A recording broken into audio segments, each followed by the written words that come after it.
Okay, so Dane is carrying off poor Violet with her separated shoulder and broken arm off to the healer's quadrant, which is already like full of other riders. And he's taking her to see Winifred and Nolan. Winifred is a healer while Nolan is a mender. The traditional healers are just, they use medicine, knowledge to help, kind of like our doctors. And then the menders have that's their signet from their dragons, so they can mend bones, they can like repair fabric, they can help rebuild bridges. Like, it's not just bodies that they mend. And Violet knows these two quite well from being a mischievous young girl at Basgiath College, getting into trouble and getting hurt. And we learned that her brother Brennan, his signet was also a mender, and how he could have been one of the best if he had lived. Really sad. But Dane doesn't want Violet to get mended. He thinks this is like one of her last opportunities to go into the scribe quadrant. It's showing how she's not able to keep up. I don't know. He's just so adamant on getting her out of there. Violet's been given like a tonic to help with the pain, so she's kind of slurring her words. They're all coming out as one word and just being like, I am, listen here, like, I have to stay here. She will find me. I've made my peace with this. You need to too. I also think that this has to do with the rest of Violet's family being riders, her mom, her sister, her brother. Her dad passed shortly after Brennan did, because he was so distraught and like kind of died of a broken heart that his son died. And so maybe it's a little painful to be like filling his shoes in a way. Maybe she's also feeling lost since her brother died and just wants to make her mom proud when her mom has changed so much since Brennan passed.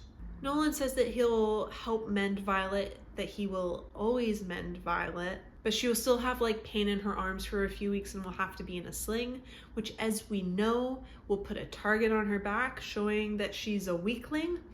Violet returns to the barracks that night, getting, or I don't know if it's even that night, it could be the next day, getting a like hug from Rhiannon, being like, I'm so glad you're back. You're my only friend here.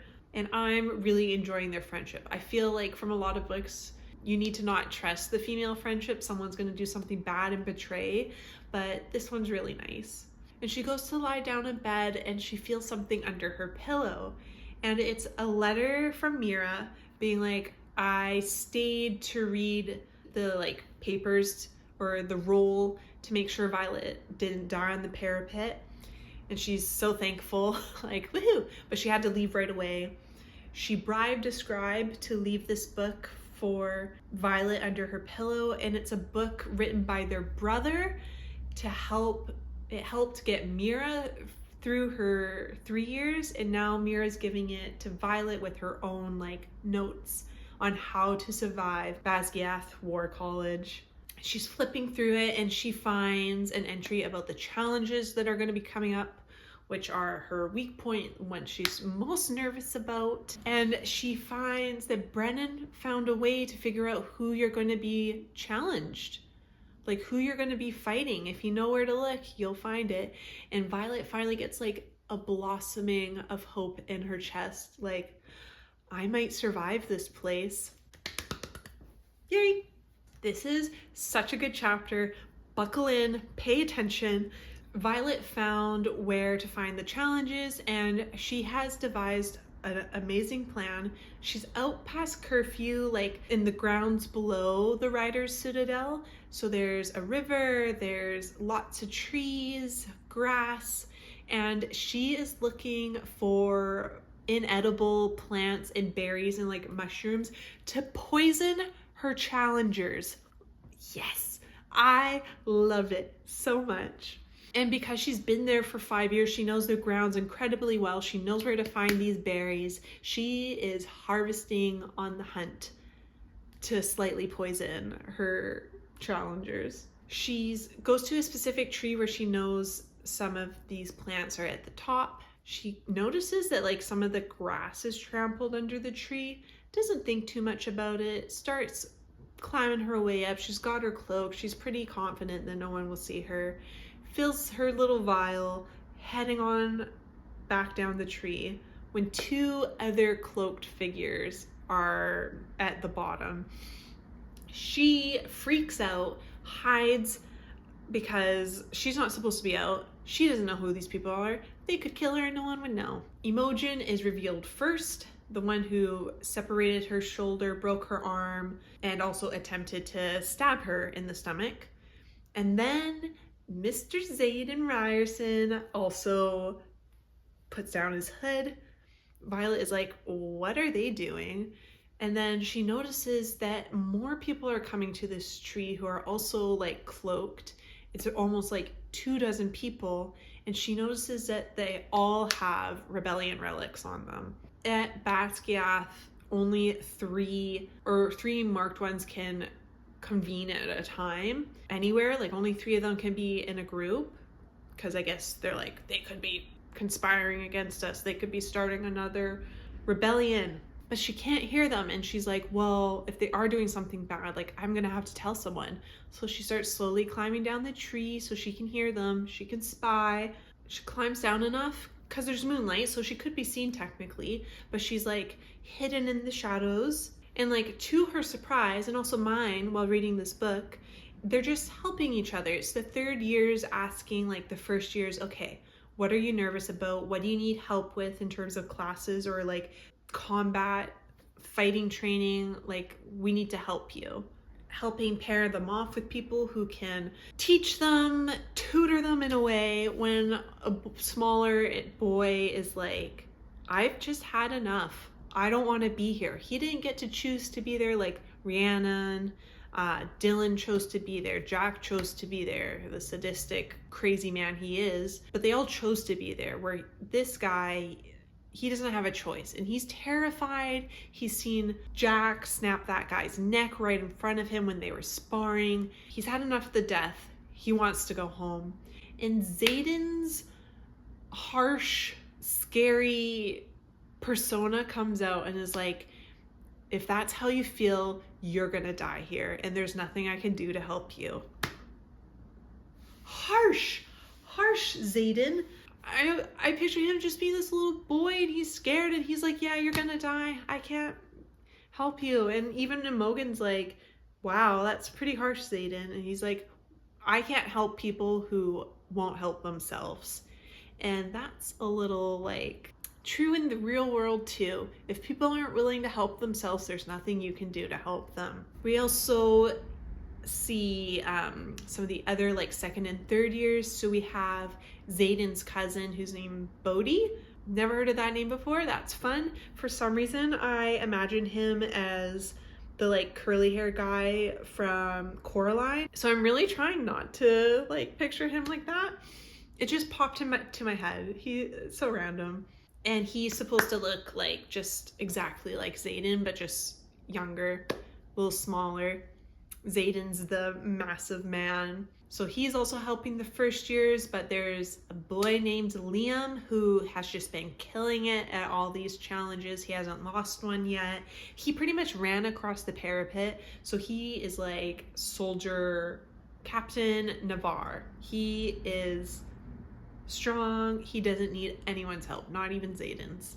Xaden's like, hey, any last questions? We're out past curfew. There's a lot of us. We could all be killed for this. Like, let's hurry up. And someone's like, when do we get to kill Violet Sorrengail? She's just up the tree listening, guys. Like, she can hear you. Ooh. And her heart, like, oh my God, starts thumping. Super scary to hear people plotting your death below you while you're stuck in a tree. Not nice.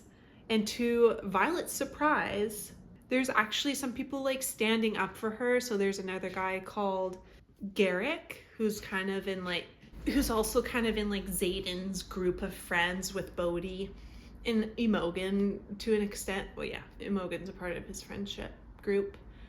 And he notes like she's in the same death sentence as the rest of us. She didn't choose this. She's suffering from the same fate as all of us. And Xaden reiterates that she is mine. And she is mine to handle. Oh my god. So the first years and like the second years, they all start leaving in those groups of 3, so they're in regulation. Violet thinks she's alone now. She's safe to go down the tree when she's grabbed from behind and drawn into a hard, tight chest and danger at her throat. And a dagger at her throat. Sorry, I wrote danger instead of dagger. Stupid autocorrect. He curses like, oh, of course it's you. And she's like, how did you know it was me? Smell my perfume or something? And Xaden reveals that his signet is actually shadow wielding. So I think he hid her up the tree. You know, when she hid in those shadows, I think he was kind of like hiding her. And Violet's knowing like this is a very rare and coveted signet. Like no wonder he's so powerful and like revered and kind of looked up to maybe from everyone. Like, and they almost start teasing each other. They're being playful, which is the exact opposite of what Xaden should be doing, which is like killing her. And she's starting to get frustrated with him and just throws her daggers at his head. She goes for it. He hasn't. She's like, here you go. And they don't hit him, but hit the back of the tree where he's standing. Holy man. And then he's like taunting her about missing her target. And she's like, just move back a bit. Like, see what happens. So he starts stepping back and he notices, I guess she was able to like curve the dagger trajectory. So it would have hit him in the eyes if she had gone straight. I don't know. Something like that. And this is when he's kind of starting to be like, oh, you look frail and breakable, but you're a violent little thing, aren't you? Oh, violent little thing. Love it. Love it. Shadows take the daggers out of the tree, so not only can they like kind of hear what's going on, they can physically touch things and put them in his awaiting hands. And like he has them for Violet to take, and she's thinking, this has to be a trick. He's gonna kill me. This is the perfect place. No one knows that either of us are here. He can dump me in the river. No one would find my body for days. And he goes up to her and puts them back, and they're like, I think they're called sheaths, at her ribs and her thigh. So intimate. And he asks, like, will you tell anyone about my little club? And she honestly says, no, you shouldn't die for just helping people try to survive this place. And Xaden trusts her. And he's like, well, if you keep this secret, I'll owe you a favor. He starts heading back to the Citadel, and Violet's like, hang on a minute. Everyone says that you want to kill me. Like, why not? Why not do it here? Why not handle me? He doesn't respond. She asks again, hey, like, what's going on? And he's like, it wouldn't be fun if you were expecting it. She's confused. I'm just loving it as a reader. And he tells her, get back to the barracks before your wing leader knows that you're out past curfew. And she's like, you're my wing leader. And I just really love that interaction between the two of them, because I think it's showing who Xaden is. He's willing to help people, his people, like, survive this. He's not out to kill Violet like we're told that he is. He is just like flirty and trying to help her, saying that she should take down Jack with her knives. Like, he wants the best for her. So morning of challenges, and all the first years have to do certain duties. So Violet has volunteered for breakfast duty. So she's up earlier than everyone, goes out of the dorms and sees Mr. Dane Attos waiting for her. He's like leaning against the wall, looking nonchalant. He's walking her to her duties. It's the only time they kind of get to be them as friends rather than in the cadet Basgiath Ward College machine. And they're again flirty, talking with each other. They're kind of hinting at like sex lives when they see Rhiannon walk out of like a room with Tara. And it's hinted at a lot in this book that it's like, you know, get it on before you die, like take advantage, which is interesting. So Violet's like, go Rhiannon, like you get it. And Dane's like, you're not supposed to be in there. Rawr. And again, he's talking about her going to the scribes, and she's just like, drop it, Dane. Leave me alone. I've got this. Because of Brennan's book, she doesn't tell anyone. This is her little secret, but she knows where the matches were posted. Today's the first day. She's going to breakfast duty because she has a plan for those poisonous berries that she foraged not too long ago.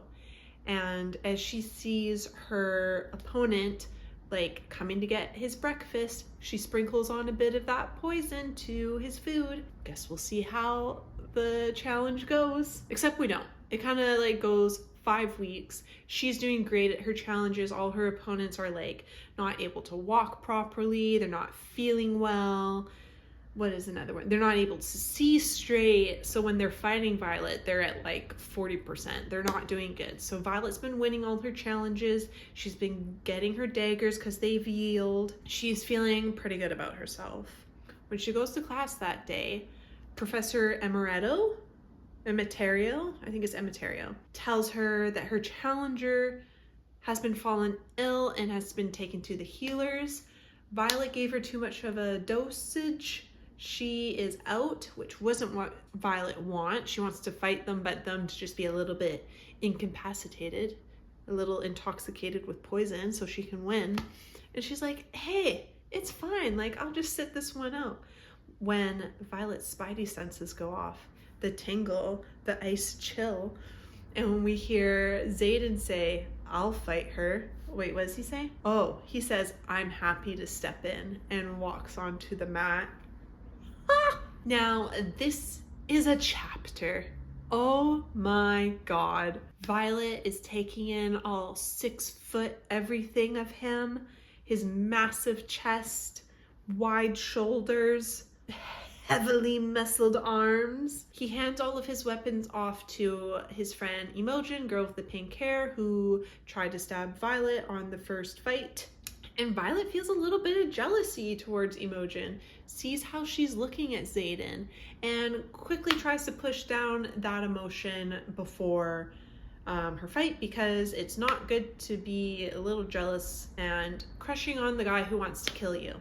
Violet flings her first dagger at him and he catches it, crazy, and says, I've already seen that move. So because Rhiannon's been training her, she goes for like a little kick, sweep combo. He totally saw it coming, takes her down, knocks the breath out of her, and he's kind of like over top of her. She goes with the dagger to the thigh. He knocks it off with his forearm and says, going for blood today, aren't we, Violence? A little nickname for Violet. I love it so much. I blushed. I kicked my feet when I first read that. It's so good. But Xaden's like not trying to hurt her. He's just trying to like prove that she needs to be learning how to fight. So he gets off. Violet's getting angry. She's not scared anymore. That fear is being replaced with anger, and she is just whipping everything out at Xaden, trying all these different like combos that Rhiannon's taught her. And she tries to get Xaden in a chokehold, and he's just like, no way. Grabs her by the thighs, like flips her off and pins her to the ground. His forearms are over her neck, not choking. And his hips have pinned her hips to the ground. Very like sexual position, if you ask me. And oh my God, everyone's there. They're all watching this. And he's just like on top of her, blushing. And since they're so close, like face to face, he says to Violet that he knows what she's been doing, and that while he's very impressed, that now she's not learning how to like properly fight people, and that when you're on the battleground, you can't like offer your opponent a cup of tea before you fight them. So she needs to be learning. And with that, the lesson is done. He gets up, leaves with Imogen, and he not really yells, but he like shouts at Dan, stop being so protective of her and help instruct her more. Does that sound like someone who wants to kill Violet? I don't think so. So later that night, she's in Dane's room. He's helping like massage a knot out of her back for her. They're being very flirty with each other again. But of course, Dane takes the opportunity to tell Violet to go to the Scribes Quadrant. He's noticed that Jack's got another guy named Stivert to start harassing Violet now on the Violet hate train. And when Violet goes to threshing, he will just have to watch her. Like, there's nothing they can do. The second and the third years will watch the first years try to find their dragons. And he's like, I cannot watch you be hunted by these other cadets because they want their dragons. Like that, I can't witness this. And Violet finally like stands up for herself. She's like, come on, a quarter of my year has died and I'm still here. You're giving me no credit. And I can kind of see Dane's side, but at the same time, it's so true. Just leave the poor girl alone. So she just kind of like, to end the conversation, says she'll think about it. Okay, the last chapter that we're going to be talking in this video is chapter 10. How have you felt about the story so far? Are you as hooked as I was? Maybe you are looking just for a recap in this video. Maybe you just don't want to read the book and want to know what people are talking about, why they're so hyped about it. Am I giving too much information? Because this is only 10 chapters. I'm like a third of the way through the book technically, so there will be 2 other videos after this to explain the whole book. Is this too much info? Let me know. This is my first time doing it. Please be kind. Okay, so we are at the gauntlet now, which is one of the first challenges that they have to get through in order to be presented to the dragons. And this is practice. So they get a few weeks of practice before they have to do the actual timed trials. And with that one, you don't get to like mess up and climb down. You either make it to the top or you die. Here we go. And it's supposed to be like combat that you're going to do on the ground when you're out of Basquiat, having to get on a dragon at a moment's notice, just really training all those like agility exercises that you need in order to like ride a dragon, fight on a dragon, land on the ground, hop off your dragon, get back on your dragon, like all dragon coded. It's early in the morning. They're the first ones to do this gauntlet trial, and it's like, it's the gauntlet. It's on the side of a cliff almost, not as steep as a cliff. There's like a little angle, but it's incredibly steep.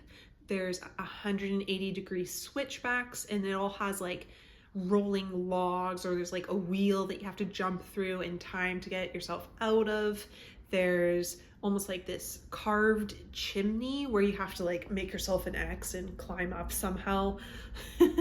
And then there's ropes on the sides, so if you fall, you have something to hopefully grab onto before you fall the 30 feet to your death. And we have Violet's squad, which is so far the only squad to still be completely intact. No one has died yet. Very nice. But just because they're a squad doesn't mean that everyone loves Violet. There's the Violet hate train with this other squad mate named Tynan, and he's just like saying she's the weakest. She's gonna affect their time. Depending on the time you get for the gauntlet, you will be like first, second, third, fourth, fifth for being presented to the dragons. And he's like, I don't want her to affect me bonding a dragon. Sawyer and Riddoch, who is like, Riddoch's the funny guy. He brings light to a lot of situations. He gets angry at this guy. He's like, shut up. Like, that has nothing to do with you. You're just listening to Jack. And he is a sadistic asshole who's gonna get you killed. So love Riddoch for that. He has now, I think, joined the friendship group that Violet is acquiring. Sawyer is also standing up for her. And then he starts spitting out this hate, Tynan, the loser. Oh, and then there's another girl named Luca. She and Tynan start making comments about how Violet is sleeping with Dane. And Violet's like, if only I were getting those benefits. We're just friends. And Sawyer's like, Dane's dad is Violet's mom's aide. They've known each other since they were young. That's it. And Tynan's like, oh, I didn't know. Jack said. And he's like, don't listen to Jack.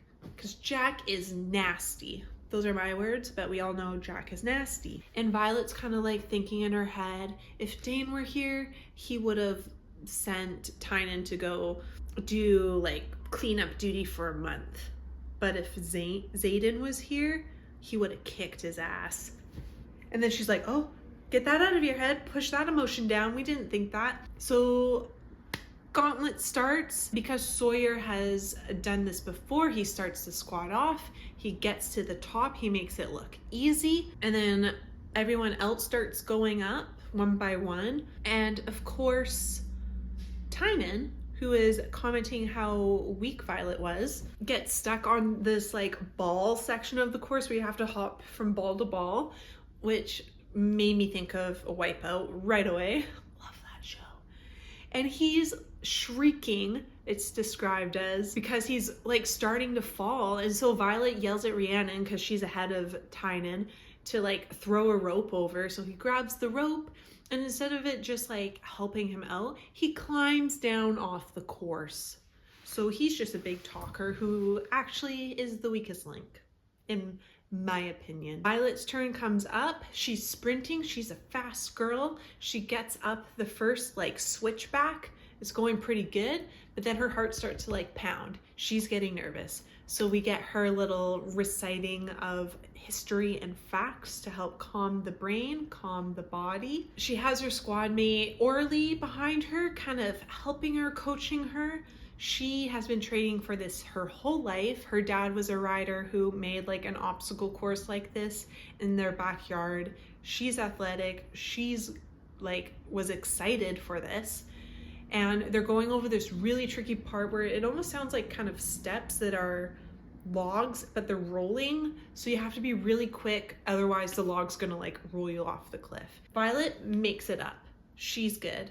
She turns around and is kind of like admiring things when a massive green dragon flies over where they are, because the gauntlet leads to like the Vale and the flight field.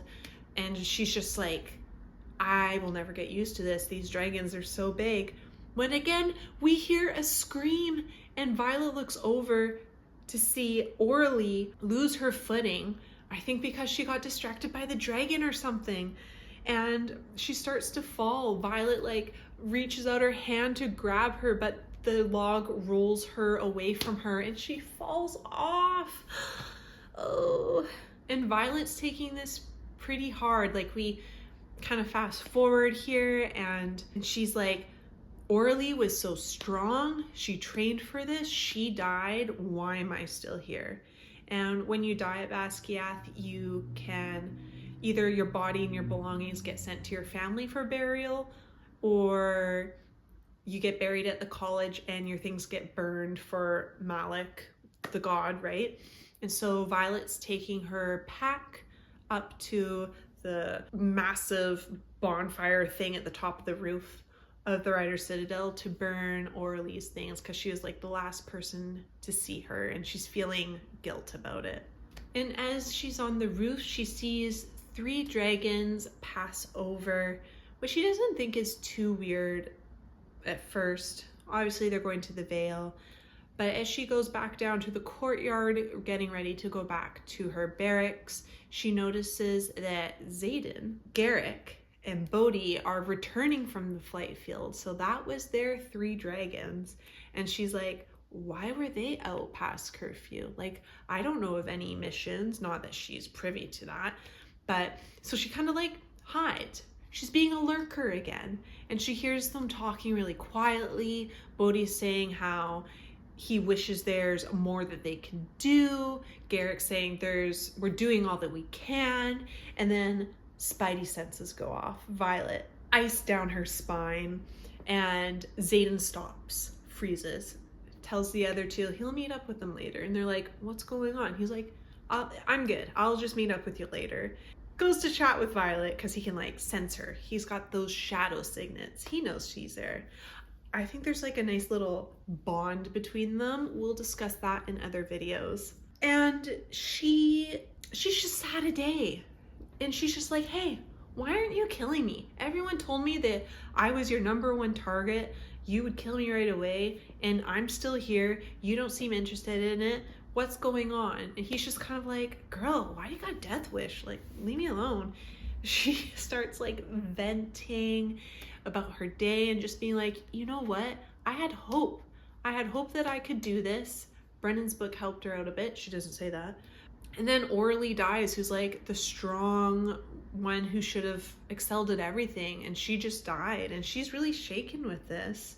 Also, something I forgot to say is when she's like, why don't you kill me? Like, let me know. And he's like, am I affecting your schedule, Violence? Because she's like, I need to plan for next week. That's so cute. Like, come on. And she just is like, I want to know my chances. Like, I'm so on edge. And then when she says, I just want to know my chances, he's like, well, that's the oddest way I've ever been hit on before. And she's like, I'm not hitting on you, you prick. Conceited prick is actually what she says. And then just like chances of surviving. She doesn't want to have to be thinking of Jack, of Jack's friends killing her, of all the marked ones wanting to kill her, of Xaden wanting to kill her. She's just, and like the Gauntlet wanting to kill her, the dragons wanting to kill her. She's having a moment. And he's kind of giving her a pep talk. He's like, you got to focus on, what does he say? On ways not to die. I can barely count the number of people in this quadrant who want you dead, either as revenge against your mother or because you're just really good at pissing people off.